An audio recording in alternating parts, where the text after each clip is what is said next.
जय हिंद। आज के क्लास में हम लोग 12वीं कक्षा के इतिहास विषय के चैप्टर संख्या 7, जिसका नाम है विजयनगर साम्राज्य और हम्पी का स्थापत्य। विजयनगर साम्राज्य और हम्पी का स्थापत्य इस पाठ के कुछ महत्वपूर्ण लघुत्तरीय और दीर्घोत्तरीय प्रश्न जो परीक्षा के दृष्टिकोण से महत्वपूर्ण है उस पर परिचर्चा करेंगे। आइए, पहला प्रश्न है, विजयनगर साम्राज्य के अध्ययन के प्रमुख स्रोत कौन कौन है। मतलब प्रश्न ये कहता है कि विजयनगर साम्राज्य के बारे में जानकारी प्राप्त करने के स्रोत साधन कौन कौन है।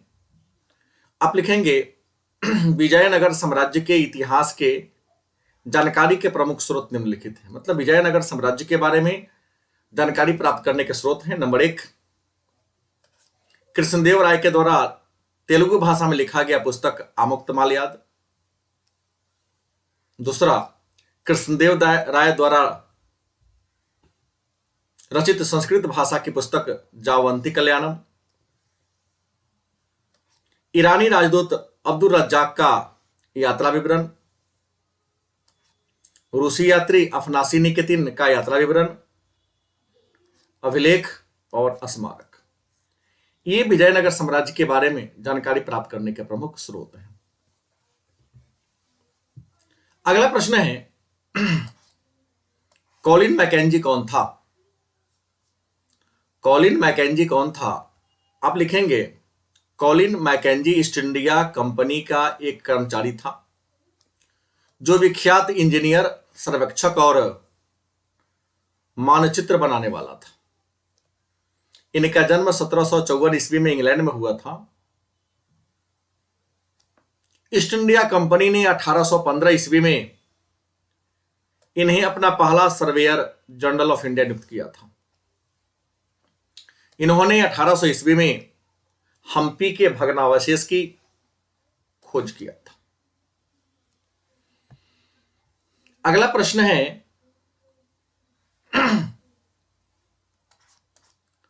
विजयनगर साम्राज्य में शासन करने वाले प्रमुख राजवंश कौन कौन है। मतलब प्रश्न ये कहता है कि विजयनगर साम्राज्य में किन किन राजवंशों ने शासन किया, किन किन राजवंशों ने राज किया। आपका उत्तर होगा, विजयनगर साम्राज्य में शासन करने वाले प्रमुख राजवंश संगम वंश, शालूब वंश, तुलुब वंश और आरबीडू वंश था। अगला प्रश्न है, विजयनगर साम्राज्य और बहमनी साम्राज्य के बीच संघर्ष के कारणों को लिखें। संघर्ष के कारणों को लिखें। विजयनगर साम्राज्य और बहमनी साम्राज्य के बीच संघर्ष के कारणों को लिखें। आपका उत्तर होगा, विजयनगर साम्राज्य और बहमनी साम्राज्य के बीच संघर्ष का मूल कारण कृष्णा और तुंगभद्रा नदी के बीच रायचूर का द्वाब था। रायचूर के द्वाब पर अधिकार करने के लिए दोनों ही साम्राज्य हमेशा संघर्ष करते रहते थे, क्योंकि रायचूर का द्वाब बड़ा ही उपजाऊ क्षेत्र था। अगला प्रश्न है, अष्टदिग्गज क्या है। प्रश्न है, अष्टदिग्गज क्या है या अष्टदिग्गज से आप क्या समझते हैं। आपका उत्तर होगा, विजयनगर साम्राज्य के सबसे महान शासक कृष्णदेव राय के दरबार में निवास करने वाले तेलुगु भाषा के 8 महान विद्वानों का समूह था। इनमें सबसे श्रेष्ठ अलासीनो, पेदना और तेनाली रामकृष्ण था। मतलब अष्टदिग्गज 8 तेलुगु भाषा के विद्वानों का समूह था। अगला प्रश्न, वरवा क्या है या वरवा से आप क्या समझते हैं। आपका उत्तर होगा, विजयनगर साम्राज्य में बड़ी संख्या में उत्तर भारत से लोग आकर बस गए थे। इस उत्तर भारतीय लोगों को विजयनगर साम्राज्य में वरवा कहा जाता था। अगला प्रश्न है, विजयनगर साम्राज्य के प्रमुख भवनों का नाम लिखें। विजयनगर साम्राज्य के प्रमुख भवनों का नाम लिखें। आपका उत्तर होगा, विजयनगर साम्राज्य के प्रमुख भवन निम्नलिखित हैं। नंबर 1, महानवमी डिब्बा। दूसरा कमल महल, तीसरा हजारा राम मंदिर, चौथा हाथियों का अस्तबल, पांचवा हजारा राम मंदिर। ये विजयनगर साम्राज्य के बारे में जानकारी प्राप्त करने के प्रमुख स्रोत हैं। अगला प्रश्न है महामंडलेश्वर क्या है, या महामंडलेश्वर से आप क्या समझते हैं। महामंडलेश्वर क्या है, या महामंडलेश्वर से आप क्या समझते हैं। आपका उत्तर होगा विजयनगर साम्राज्य में नायकों पर नियंत्रण करने के लिए नियुक्त किए गए पदाधिकारियों को महामंडलेश्वर कहा गया है। मतलब विजयनगर साम्राज्य में नायकों पर, मतलब बड़े जमींदार या सेना के जो बड़े पदाधिकारी थे उन्हें नायक कहा जाता था। तो कहता है कि विजयनगर साम्राज्य में नायकों पर नियंत्रण करने के लिए जिस पदाधिकारी की नियुक्ति की गई थी उसी पदाधिकारी को महामंडलेश्वर कहा गया। अगला प्रश्न है विजयनगर की स्थापना किसने व कैसे किया। विजयनगर की स्थापना किसने और कैसे की। आपका उत्तर होगा विजयनगर की स्थापना 1336 ईस्वी में हरिहर व बुक्का नामक दो भाइयों ने कृष्णा एवं तुंगभद्रा नदी के दोआब अर्थात रायचूर के भूभाग को जीतकर अपने गुरु विद्यारण्य की सहायता से किया। यह साम्राज्य 1336 ईस्वी से 1565 ईस्वी तक अस्तित्व में रहा।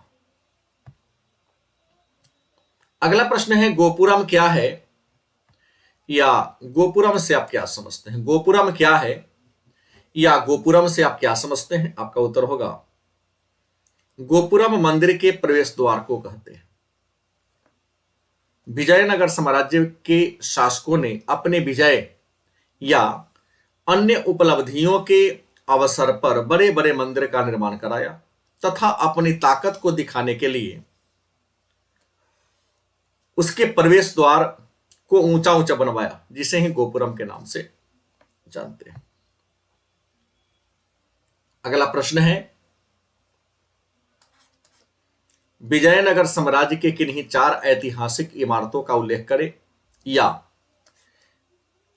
विजयनगर साम्राज्य के सांस्कृतिक उपलब्धियों का वर्णन करें, या विजयनगर साम्राज्य का स्थापत्य कला की विशेषताओं को लिखें। तो ये तीन तरीका से प्रश्न पूछा जाता है। इसका उत्तर होगा विजयनगर साम्राज्य भारत के इतिहास में अपने सांस्कृतिक उपलब्धियां और स्थापत्य कला के लिए प्रसिद्ध है, क्योंकि साम्राज्य में के राय का मतलब होता है राजा, अपनी उपलब्धियों को दिखाने के लिए ऊंचे ऊंचे भवन तथा मंदिरों का निर्माण करा, जिसमें प्रमुख है महानवमी डिब्बा। इतिहासकारों ने इस भवन को विजय का भवन कहा है। यह भवन शहर के सबसे ऊंचे स्थान पर एक विशाल मंच के रूप में बना है। इसका उपयोग धार्मिक अनुष्ठान के लिए तथा राय के द्वारा अपनी ताकत और रुतबा को दिखाने के लिए किया जाता था। दूसरा है कमल महल। यह विजयनगर की सबसे सुंदर इमारतों में से एक थी। यह एक परिसदन था जहां राजा अपने सलाहकारों से मिलता था। इस भवन में 9 मीनारें थी, जिसमें बीच की मीनारें ऊंची और किनारे वाली छोटी थी, जो दूर से देखने पर कमल के समान प्रतीत होता था, जिसे अंग्रेज यात्रियों ने कमल महल कह डाला। तीसरा है विट्ठल मंदिर या विट्ठल स्वामी मंदिर। इसकी नींव देवराय द्वितीय ने डाली। यह मंदिर एक वर्गाकार चबूतरा पर है। इसकी आकृति रथ से मिलती जुलती थी। यह मंदिर विष्णु को समर्पित है। इस मंदिर के बाहरी दीवार पर तांबे का पट चढ़ाया गया है। चौथा है विरूपाक्ष मंदिर। यह मंदिर कृष्णदेव राय के राज्यारोहण के उपलक्ष्य में कराया गया है। यह शिव के विरूपाक्ष रूप को प्रदर्शित करता है। अगला प्रश्न है कृष्णदेव राय की उपलब्धियों को लिखें। आप लिखेंगे कृष्णदेव राय विजयनगर साम्राज्य का सबसे महान शासक था। यह तुलु वंश के महान शासक था। इनका शासनकाल 1509 ईस्वी से 1529 ईस्वी के बीच था। विजयनगर की लगभग सभी उपलब्धियां इन्हीं के नाम से जुड़ी हैं। यह स्वयं महान विद्वान एक थे, कला एवं विद्या के पोषक थे। इन्होंने तेलुगु राजनीति पर अमुक्त मालयाद तथा जाबवंती कल्याणम की रचना भी किया। इनका काल तेलुगु साहित्य का उन्नति का काल था। इनके दरबार में तेलुगु भाषा के 8 विद्वान निवास करते थे, जिसे अष्टदिग्गज कहा जाता था, जिसमें सबसे प्रधान आलासीनो पेदना था। तेनालीराम इन्हीं के दरबार में निवास करते थे। कृष्णदेव राय ने अपने को आंध्र भोज कहा। इन्होंने जनता के कल्याण के लिए तथा कृषि की उन्नति के लिए अनेक शहर जैसे नांगलपुरम और सिंचाई के लिए नहरों का निर्माण किया। अपने शासन काल में इन्होंने विवाह कर जैसे अलोकप्रिय कर को हटा दिया। इन्होंने विठल स्वामी मंदिर, हजारा मंदिर, पंपा देवी मंदिर का निर्माण कराया। पुर्तगाली यात्री बारबोसा कृष्णदेव राय के काल में ही विजयनगर की यात्रा पर आया था, जिसने विजयनगर की विशालता की व्याख्या करते हुए कहा है कि यह रोम के समान वैभवशाली और विश्व का सर्वोत्तम नगर है। अगला प्रश्न है, आयंगर व्यवस्था से आप क्या समझते हैं? आयंगर व्यवस्था से आप क्या समझते हैं? आपका उत्तर होगा, विजयनगर साम्राज्य एक विशाल साम्राज्य था। शासन की सुविधा हेतु संपूर्ण साम्राज्य को प्रांत में, प्रांत को मंडल में, मंडल को बलनाडु में और बलनाडु को नाडु में बांटा गया था तथा सभी स्तरों पर शासन की देखरेख के लिए 12 व्यक्तियों को मिलाकर एक समूह का गठन किया गया था, जिसे आयंगर व्यवस्था कहते हैं। इसके पद अनुवांशिक था। इन्हें वेतन के बदले में करमुक्त भूमि दिया जाता था। अगला प्रश्न, अमरम क्या है या अमरम से आप क्या समझते हैं? आपका उत्तर होगा, विजयनगर साम्राज्य में सैन्य एवं असैन्य अधिकारियों को उनकी सेवा के बदले दी जाने वाली करमुक्त भूमि को अमरम कहा जाता था। इस भूमि को धारण करने वाले व्यक्ति को अमरनायक कहते थे। अगला प्रश्न है, अब्दुल रज्जाक द्वारा विजयनगर की किलेबंदी का वर्णन करें। अब्दुल रज्जाक के द्वारा विजयनगर की किलेबंदी का वर्णन करें। आपका उत्तर होगा, अब्दुल रज्जाक मध्य एशिया के शासक शाहरुख का इतिहासकार था, जो राजदूत के रूप में देवराय द्वितीय के दरबार में विजयनगर की यात्रा पर आया था। इन्होंने विजयनगर की किलेबंदी एवं इमारतों को देखकर यह कहा, मैंने समस्त पृथ्वी पर ऐसा भवन न देखा न सुना। उन्होंने इनकी तुलना स्वर्ग से किया। साथ ही इन्होंने इसके समृद्धि की चर्चा करते हुए कहा, यहां की आम जनता भी सोने की आभूषण पहनती थी। अगला प्रश्न है, विजयनगर के चरमोत्कर्ष एवं पतन के कारणों को लिखें। विजयनगर के चरमोत्कर्ष एवं पतन के कारणों को लिखें। आपका उत्तर होगा, विजयनगर, जिसका शाब्दिक अर्थ जीत का शहर होता है, इस शहर की स्थापना 1336 ईस्वी में हरिहर एवं बुक्का राय नामक 2 भाइयों ने किया था। इस साम्राज्य पर 4 राजवंश संगम, शुलूब, तुलुब और अराविडु ने शासन किया। रायचूर का उपजाऊ भूमि, किलेबंद खेत, खलिहान, राजधानी तथा शासकों का योगदान इसके चरमोत्कर्ष का प्रमुख कारण था। इस साम्राज्य के सबसे महान शासक कृष्णदेव राय थे। इसके शासकों ने विभिन्न अवसरों पर बड़े विशाल मंदिर, भवन और प्रवेश द्वार का निर्माण कराया, जो इसके प्रसिद्धि का कारण था। पर रायचूर के द्वाब पर अधिकार को लेकर बहमनी साम्राज्य के साथ बार बार होने वाले संघर्ष इसके पतन के लिए उत्तरदायी कारण बना। इस महान साम्राज्य का पतन 23 जनवरी 1565 को तालिकोट्टा के युद्ध में हो गया। अगला प्रश्न है, हम्पी पर टिप्पणी लिखें। या हम्पी के बारे में आप क्या जानते हैं? आपका उत्तर होगा, हम्पी जो विजयनगर साम्राज्य की राजधानी और कर्नाटक का एक प्रमुख स्थल है। विजयनगर की राजधानी होने के कारण मध्यकाल में यहां पर स्थापत्य कला का अभूतपूर्व विकास हुआ। इसके बारे में विस्तृत चर्चा अंग्रेज सर्वेक्षक तथा पुरातत्वविद कॉलिन मैकेंजी ने किया। यह नगर कृष्णा और तुंगभद्रा नदी के दोआब में बसा था, जो उस समय सर्वाधिक उपजाऊ क्षेत्र था।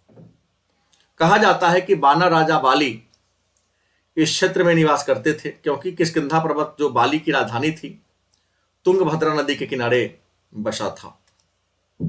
यहाँ के प्रमुख इमारत महानवमी डिब्बा, कमल महल, विठल स्वामी का रथ मंदिर और हाथियों का अस्तबल है। तो ये रहा इतिहास 67 नंबर चैप्टर का महत्वपूर्ण लघुत्तरीय और दीर्घोत्तरीय प्रश्नोत्तर। अगले चैप्टर पर चर्चा हम लोग नेक्स्ट क्लास में करेंगे। धन्यवाद।